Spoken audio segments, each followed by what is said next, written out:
For many people, the highlight during time in primary school was hearing that sound of the bell ring or the whistle being blown that signaled it was time to go out into the field and play some sports. Well, in many schools across the country, physical activity has been put on the back burner. But the government today launched a physical education and sports policy, which is set to push sports higher up the priority list. Gina Kirori has more. A perennial poor attitude towards physical education and sport has dominated the country's education system for years.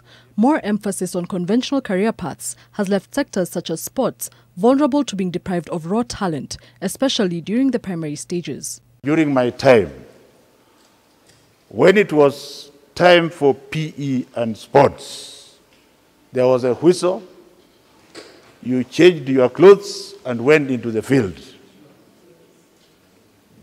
I am not seeing that happening now. The Ministry of Education has now launched a policy on physical education and sport to be included in the competency-based curriculum, which will be rolled out in July. When the blood flows faster among the children, the heart works better, the muscle works better, the brain works better, and the children are able to understand better. According to a report by Healthy Active Kids Kenya, children aged between 5 to 17 years sit for nearly 10 hours in front of their television or phone screens. In addition, it found that 1 in 2 children from urban areas are at a high risk of obesity. While the ministry attempts to address the issue of land grabbing, schools with bigger fields have been advised to assist those struggling with space. Let us take back the land, using the only language that the Kenyans understand. Luckily, you can't take land and go and hide. Even if you have constructed a stupid building there, it is still there.